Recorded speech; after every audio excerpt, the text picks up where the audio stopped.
Hello मेरे प्यारे बच्चों, आप कैसे हैं सभी। आई होप आपके बोर्ड की प्रिपरेशन अच्छी चल रही होगी। क्लास 10th वाले बच्चे खासकर साइंस के लेकर काफी टेंशन में हैं कि पेपर कैसा आएगा। मैं आपसे कहूं, चाहे साइंस हो, एसएसटी हो, कोई भी सब्जेक्ट हो, मैथ्स हो, आपको कुछ नहीं करना है। चैप्टर आपने पढ़ा हुआ है, बस आपको क्या करना है, पीवाईक्यू करना है और एनसीईआरटी के जो क्वेश्चन है वो कर लेने हैं। उसी के चक्कर में मैंने आपके लिए एक वीडियो बनाई है इलेक्ट्रिसिटी के लिए। इलेक्ट्रिसिटी के अंदर जितने भी क्वेश्चन आ रखे हैं पीवाईक्यू में, आप उसको करें और देखें कितना आसानी से आप क्वेश्चन को सॉल्व कर सकते हैं। चलिए देरी नहीं करते, स्टार्ट करते हैं वीडियो को। क्वेश्चन नंबर पहले पे आते हैं। फर्स्ट क्वेश्चन देखें आप यहाँ पे, एक करंट ऑफ 10 एम्पियर। कुछ नहीं करना है, जो जो गिवन है उसको आपको लिखना है, जो फॉर्मूला है वो लिखना है, सॉल्व कर देना है। देखिए यहाँ पे एक करंट ऑफ 10 एम्पियर, क्या गिवन है आपको, करंट गिवन है कितना, 10 ampere. Flowing through a conductor in for 2 minute. Time आपको गिवन है कितना, 2 मिनट, मतलब 120 सेकेंड टाइम हो गया आपका। Calculate the amount of charge. Charge का फॉर्मूला क्या पढ़ा था हमने, Q equal to I into T. यहां से निकल गया, आई कितना है आपका, 10 एम्पियर, 10 इंटू 120, यह आ गया आपका 1200 कूलम चार्ज आ गया। दूसरा कह रहा है, if the charge of an electron is this much, then calculate the total number of electrons। Number of electron पूछ रहा था। चार्ज का फॉर्मूला हमने क्या पढ़ा था, Q equal to n into e. यहां से n निकालना है, कितना हो गया, Q बाई ई। कितना गिवन है Q की वैल्यू आपको, 1200। E की वैल्यू कितनी गिवन है आपको, 1.6 इंटू 10 की पावर माइनस 90। यहां से आप नंबर ऑफ इलेक्ट्रॉन निकाल पाएंगे। तो आपको ध्यान ये रखना है कि जो भी आपको गिवन है उसको लिखिए, क्या क्या फाइंड करना है, न्यूमेरिकल सॉल्व करिए। चलिए चलते हैं क्वेश्चन नंबर सेकंड पे चलते हैं। Name a device that you can measure the maintain the potential difference between the end of conductor. Maintain की बात कर रहा है, explain the process by which this device does so. Maintain करने की बात करेंगे तो बैटरी करेगा आपका, और मेजर करने की बात करेगा तो कौन मेजर करेगा, वोल्ट मीटर, ध्यान रखना है। और मेंटेन करने की बात करेगा तो आपको रखना है बैटरी। ठीक है बच्चों, चलिए अब चलते हैं next question. Question number third पे पूछ रहा है, on what factor the resistance of a conductor depend. किस फैक्टर पे रेजिस्टेंस डिपेंड करता है, आपको ये निकालना है। तो रेजिस्टेंस का फॉर्मूला आपने पढ़ा हुआ है, R equal to rho l by a. यहां पे एल क्या है आपका, लेंथ पे डिपेंड कर रहा है, आपका एरिया पे डिपेंड कर रहा है, आपका रेजिस्टिविटी पे डिपेंड कर रहा है। इसका मतलब किस पे डिपेंड करेगा, आपका लेंथ पे डिपेंड करेगा, दूसरा एरिया पे डिपेंड करेगा, तीसरा डिपेंड करेगा रेजिस्टिविटी पे। अब पेपर में अगर आ गया एक और फैक्टर होता है, दैट इज टेम्परेचर, उस पर भी डिपेंड करता है। That means depend upon temperature, temperature पे भी डिपेंड करता है। बट अगर पेपर में आप 1 2 3 लिख दिए तो आपका क्वेश्चन गलत नहीं होगा। ठीक है बच्चों, चलिए अब चलते हैं क्वेश्चन नंबर 4 पे चलते हैं। Will current flow more easily through a thick wire और thin wire of same material. Paper में आता है कि अगर आपने एक थिक वायर लिया, एक थिन वायर लिया, किसमें करंट अच्छे से पास करेगा। तो हमने क्या पढ़ा है, R equal to rho l by a. जिसका एरिया ज्यादा, जो मोटा वायर होगा उसका रेजिस्टेंस क्या होगा, कम होगा। तो रेजिस्टेंस कम तो करंट अच्छे से फ्लो करेगा। इसका मतलब जो थिक वायर होगा, थिक वायर है लो रेजिस्टेंस। जब लो रेजिस्टेंस होगा therefore current will flow easily, current easily flow करेगा। ये आपको ध्यान रखना है। ठीक है बच्चों, चलिए अब चलते हैं नेक्स्ट क्वेश्चन पे। क्वेश्चन नंबर 5 पे चलते हैं। Why are the coil of electric toaster and electric iron made up of alloy rather than a pure metal? Pure metal, ध्यान रखना है इनकी जो रेजिस्टिविटी होती है हाई होती है। सबसे पहला पॉइंट है हाई रेजिस्टिविटी, इनकी रेजिस्टिविटी हाई होती है। दूसरा हाई मेल्टिंग पॉइंट, इनका जो मेल्टिंग पॉइंट होता है हाई होता है। इसी वजह से ये लार्ज अमाउंट ऑफ टेम्परेचर को भी मेंटेन कर लेते हैं, हीट को भी मेंटेन कर लेते हैं। इस तरह से हम या तो प्योर मेटल को छोड़ करके कास्ट आयरन का होता है, या फिर एलॉय का होता है, या फिर कॉमनली एलॉय का ही बना होता है। ये क्वेश्चन पेपर में बहुत आता है, आपको 2-3 पॉइंट ध्यान रखनी है, आप ये लिखेंगे। नेक्स्ट चलते हैं question number 6। A cylindrical conductor of length L and uniform area A has resistance R. The area of cross section of another conductor is same material and the same resistance but length 12 is. ये कह रहा है resistance हमारे पास R1 जो है रो L by A है formula. अब ये कह रहा है दूसरा रेजिस्टेंस हमने ले लिया, दूसरा वायर एक हमने लिया जिसका लेंथ कितना है 12 है। एरिया कितना देख रहे हैं आप, एरिया क्रॉस सेक्शन एरिया भी क्या है सेम है, मतलब A2 भी कितना है हमारे पास A गिवन है। तो पूछा है कि रेजिस्टेंस कितना होगा, फॉर्मूला पुट कर दीजिए भाई, R2 equal to row L2 by A2। L2 कितना है आपका 12, A2 कितना A है, मतलब कितना आ गया R2 की value 2 time rho L by A, मतलब 2 टाइम R आ गया, 2 टाइम R आ गया। देख रहे हैं आप यहाँ पे रो L बाई A कितना था R था, 2 time rho L by A कितना आ गया 2R आ गया, तो उसका डिस्टेंस कितना आ गया डबल हो गया। अगर क्वेश्चन में हमें यह गिवन होता कि एरिया सेम नहीं है तो हमें वॉल्यूम को रखना होता, तो लेंथ जितना बढ़ेगा उतना एरिया क्या होगा घटेगा। चलिए अब चलते हैं क्वेश्चन नंबर 7 पे। List 3 factor on which the resistance of a conductor depend, right SI unit of resistivity. ये भी क्वेश्चन बहुत आ चुका है पेपर में, 3 फैक्टर पूछ रहा भाई, सेम फॉर्मूला हमने क्या पढ़ा, R equal to rho L by A। Resistivity पे डिपेंड कर रहा है, लेंथ पे डिपेंड कर रहा है और एरिया पे डिपेंड कर रहा है। ये 3 फैक्टर है जिसपे आपका रेजिस्टेंस डिपेंड करेगा।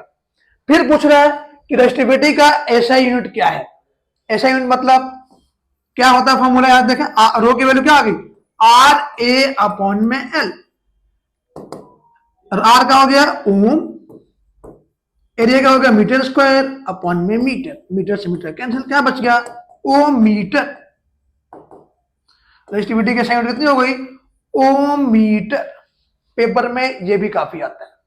चलिए अब चलते हैं नेक्स्ट क्वेश्चन, क्वेश्चन नंबर 8 पे।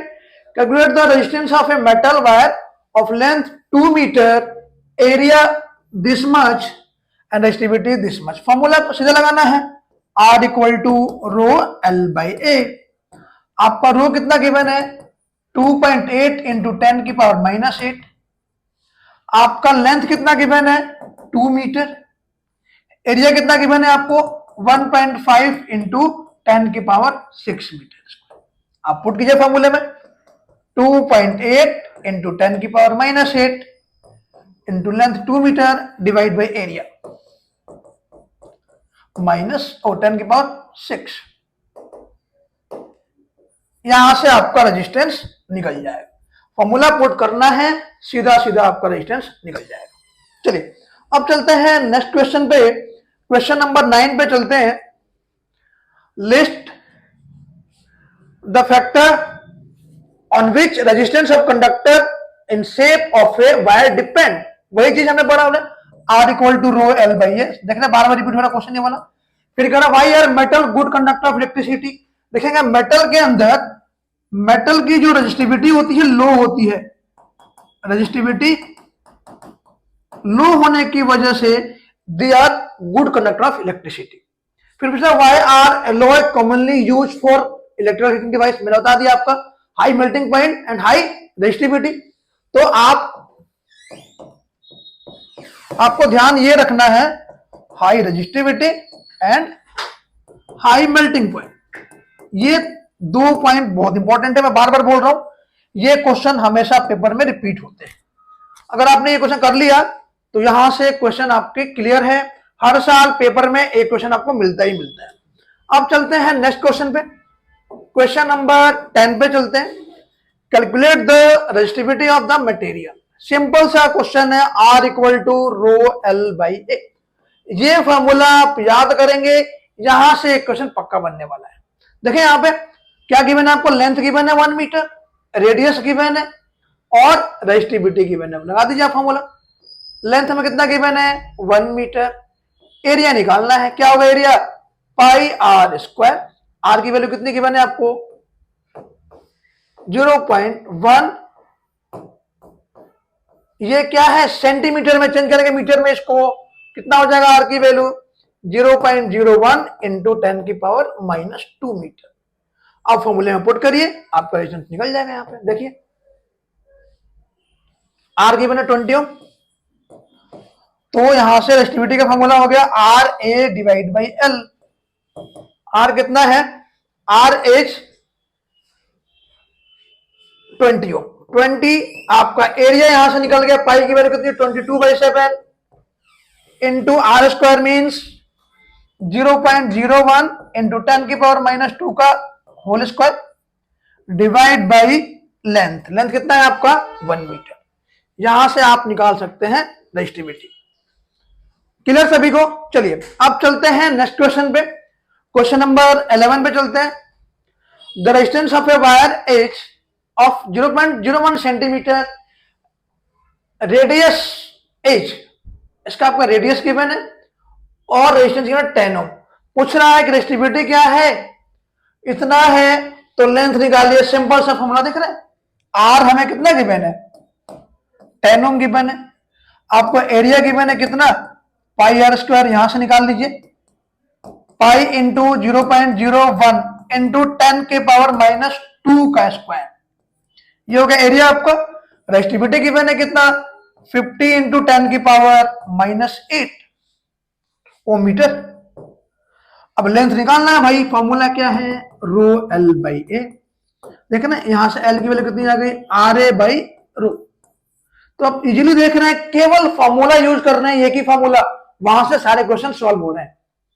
तो आपको घबराना नहीं है, बिल्कुल इस फॉर्मूले से स्टिक रहना है। इस फॉर्मूले को यूज कैसे करना है आप देख ले, बार बार में क्वेश्चन वही आ रहा है। चलिए अब चलते हैं नेक्स्ट क्वेश्चन, क्वेश्चन नंबर 12 पे। A wire of resistance 16 ohm, it is melted and drawn into form of wire half of its original length। तो कह रहा है कि calculate the new resistance, what is the percentage change in resistance. अच्छा question है। देखिए यहाँ पे आर इक्वल टू कितना गिवन है हमें 16 ओम। अगर इसने फॉर्मूला आपने पढ़ा होगा आर का रो एल बाई ए, कितना है आपका 16 ओम। अब ये कह रहा है कि लेंथ को उसने क्या कर दिया आधा कर दिया, तो एरिया कितना हो जाएगा, एरिया इसका डबल हो जाएगा। ध्यान रखना यहां पे कंसेप्ट है, जितने टाइम लेंथ डिक्रीज होगा उतना टाइम एरिया इंक्रीज होगा, जितने टाइम लेंथ इंक्रीज होगा उतने टाइम एरिया डिक्रीज होगा, क्योंकि वॉल्यूम क्या होगा आपका कांस्टेंट होगा, वॉल्यूम विल बी कांस्टेंट। तो यहां से R2 का फॉर्मूला कितना आ गया रो L2 बाई A2।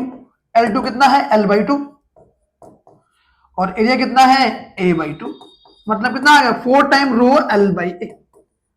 ये कितना है रो L बाई ए कितना है 16 की मैंने आपको, तो यहां से आप पुट कर दीजिए क्वेश्चन 4 इंटू 16 कितना आ गया 64। इस तरह से आप क्वेश्चन को सॉल्व कर सकते हैं। अब चलते हैं नेक्स्ट क्वेश्चन, क्वेश्चन नंबर 13 पे। The maximum resistance which can be made using 4 resistance, each of resistance 12 1/2 ओम। 1/2 ओम है यहां पे, ध्यान रखना 1/2 ओम ईच। तो देखिए जब भी मैक्सिमम की बात करेगा, आर मैक्सिमम की बात करेगा, तो जितना टाइम रेजिस्टेंस होगा इनटू रेजिस्टेंस। कितना रेजिस्टेंस देख रहे हैं आप लोग, कितना देख रहे हैं 4 है इंटू 1/2, कितना आ गया आपका मैक्सिमम की बात कर रहे हैं तो 2 ओम आ गया। अगर मिनिमम की बात करेगा तो क्या करेंगे, सिंपल, जितना रेजिस्टेंस है डिवाइड बाय नंबर, कितना आ गया 1/8। तो मिनिमम कब होगा, जब पैरेलल में होता है, और जब मैक्सिमम कब होगा, जब सीरीज में होता है। ठीक है, तो मैक्सिमम कितना आ गया 2 ओम, मिनिमम कितना आ गया 1/8 ओम। तो ध्यान रखना, जब मैक्सिमम की बात करेगा तो मल्टीप्लाई करेंगे, मिनिमम की बात करेगा तो डिवाइड करेंगे, बस। इससे आप कितना भी टफ क्वेश्चन आए इजीली आप कर सकते हैं। चलिए अब चलते हैं नेक्स्ट क्वेश्चन पे, क्वेश्चन नंबर 14 पे। List the advantage of connecting electrical device in parallel instead of series. बहुत ही इंपॉर्टेंट क्वेश्चन है, पेपर में आता है बहुत ज्यादा। अब देखिए पैरेलल में ऐसे ही तो होता है डिवाइस, ये हो गया आपका पैरेलल, ये हो गया पैरेलल। तो अगर पैरेलल में रखेंगे, सबसे पहला पॉइंट, वोल्टेज क्या होता है, कांस्टेंट होता है। वोल्टेज कांस्टेंट से क्या होगा, अगर ये वाला डिवाइस खराब हुआ तो ये चलेगा, ये भी चलेगा। मतलब अगर one device get defected then other will work, दूसरा वर्क करेगा। बट सीरीज में ऐसा नहीं होगा, सीरीज में ऐसा लगाते हैं ऐसे, अगर ये खराब हुआ तो कट, ये भी खराब हो गया। यहां फोन आना से तो यहां पे ये ध्यान रखना है, एक खत्म तो दूसरा भी खत्म। इस तरह से आप ये ध्यान रखेंगे सीरीज में कैसे निकालना है। चलिए अब करते हैं क्वेश्चन 15 को। So how would you join the 3 register, each of resistance 9 ohm. Resistance कितना है 9 ओम का, सो दैट इक्विवेलेंट इज 13.5। 3 है, 1 2 3, तीनों का 9 ओम है, 9 ओम। तो इनको ऐसे अरेंज करना है कि इसका जो कॉम्बिनेशन कितना आ जाए, 13.5 आ जाए या 6 आ जाए। तो 13.5 के लिए इन दोनों को देखना है, क्या करेंगे, रखेंगे पैरेलल में, तो 9/2 हो गया पैरेलल में। और ये किसमें है, साथ में सीरीज में, ऐड कर दो, 9 + 4.5 कितना आ गया 13.5, हमारा आ गया आंसर। इसका मतलब क्या हो गया, एक को रखेंगे सीरीज में 9 ओम, किसके साथ, दूसरे के साथ पैरेलल में, ऐसे ये 9 ओम और ये 9 ओम, तब हमारा कितना कॉम्बिनेशन 13.5 ओम आ जाएगा। दूसरा कहा 6 ओम, 6 ओम कब आएगा, जब दो को रखते हैं पैरेलल में, देखिए हम लोग 9 ओम 9 ओम, इसको रखो फिर 9 ओम, कितना आ गया सीरीज में 18, ये पैरेलल में, तो 1/18 + 1/9 कितना आ गया, ये आ जाएगा आपका 2/27। ये हो गया आपका एलसीएम ले लीजिए 18, तो 3/18, यस 3/18, मतलब आर की वैल्यू कितनी आ गई 6 ओम, हमें यही चाहिए। इसका मतलब 2 सीरीज में, उसके साथ एक पैरेलल में, ये आपको ध्यान रखना है। इस तरह से आप कॉम्बिनेशन अलग अलग तरीके से हो सकता है, आप अपने आप अरेंज करेंगे, किस वैल्यू से हमारी आंसर आ रही है आप उसको लिख लेंगे, इसको आप रफ में अरेंज करेंगे, कर सकते हैं। चलिए अब चलते हैं नेक्स्ट क्वेश्चन पे। Write the mathematical expression for Joule's law of heat effect. Joule's के लिए कौन से इफेक्ट है हमारे भाई, जूल्स ने ये कहा था heat is proportional to I square, proportional to resistance, proportional to time, means heat का फॉर्मूला निकल रहा था I स्क्वायर RT। ठीक है बच्चों, अब कह रहा है compute the heat generated while transferring इतना coulomb of charge in 2 hour. तो हीट का फॉर्मूला के भी होता है Q × V, Q कितना है 96,000 इंटू V कितना है 40, मल्टीप्लाई कर दीजिए, 3 हो गया 10 की पावर 3 यहां से आ गया, और 96 × 4 20 आ गया आपका, मल्टीप्लाई करें यहां पे 4 36 360 आ गया, 364 आ गया, 84 आएगा ना, हाँ 384, ये आ गया 384 × 10 की पावर 3 जूल। हीट का फॉर्मूला याद रखना Q × V भी होता है या I स्क्वायर RT भी होता है, ये ध्यान रखना, यहां से भी आप ये निकाल सकते हैं। नेक्स्ट क्वेश्चन चलते हैं क्वेश्चन नंबर 17 पे, explain the use of an electrical fuse. Electrical fuse का क्या यूज होता है भाई, अभी मैंने बताया। इलेक्ट्रिकल फ्यूज क्या करता है, जो हाई या लोड आता है जब सर्किट के ऊपर, तो सर्किट को ब्रेक कर देता है, मीन्स लोडिंग से बचाता है, ओवरलोडिंग को बचाता है, ओवरलोडिंग से बचाता है हमें। दूसरा, सर्किट को क्या कर देता है, सर्किट ब्रेक कर देता है, जिसे हीटिंग थोड़ा भी होता है तो हीटिंग को इफेक्ट कर देता है। पूछ रहा है कि किस टाइप के मटेरियल इसमें यूज करना चाहिए, टंगस्टन हो गया आपका, एलॉय, एलॉय वगैरह यूज करना चाहिए, क्योंकि इनका मेल्टिंग पॉइंट और स्टेबिलिटी क्या होती है, हाई होती है। चलिए अब चलते हैं नेक्स्ट क्वेश्चन पे, क्वेश्चन नंबर 18 पे। सेम आगे देखें यहाँ पे, why of tungsten use for making bulb filament. Same चीज मैंने बताया आपको, high resistivity and high melting point. फिर पूछ रहा है, name 2 electrical device based on the heating effect of current. बहुत सारे डिवाइस जो करंट के साथ में क्या होता है, हीट हो जाते हैं। फैन हो गया, इलेक्ट्रिकल बल्ब हो गया, ट्यूबलाइट हो गया, ये सारे हो गए, आप कर सकते हैं।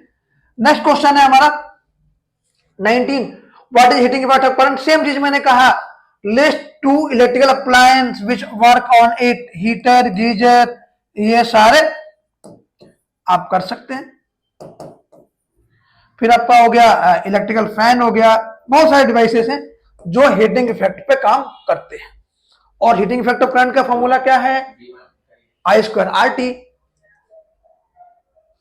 लास्ट क्वेश्चन है। फिर 2 bulb of 100 watt and 40 watt connected in series. Series में पूछ रहा है, तो the current flow through 100 watt bulb, तो भाई फॉर्मूला क्या है, उसके थ्रू 1 एम्पियर है।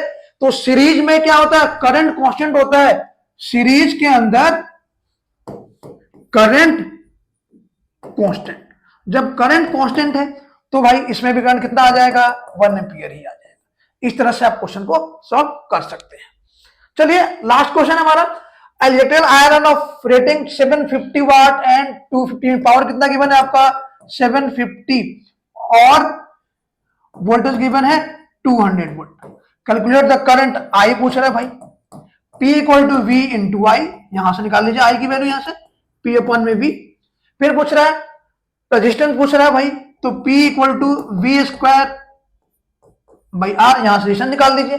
फिर पूछ रहा है एनर्जी कंज्यूम पूछ रहा है, तो एनर्जी कंज्यूम का फॉर्मूला पावर इंटू टाइम, आप यहां से एनर्जी निकाल लीजिए। तो फॉर्मूले देख रहे, मेन है फॉर्मूले। अगर आपको फॉर्मूले याद हैं तो आप सारे क्वेश्चन इजीली कर पाएंगे। आई होप समझ में आया आपको, आ गया होगा कैसे कैसे क्वेश्चन आते हैं पेपर में। आप पेपर को करने के लिए सबसे पहले क्या करेंगे, फॉर्मूले याद करेंगे और पीवाईक्यू करिए। चलिए बच्चों, दैट्स ऑल फॉर टुडे, मिलते हैं नेक्स्ट वीडियो में। तब तक आप तैयारी करते रहिए, कुछ डाउट हो तो डाउट पूछिए।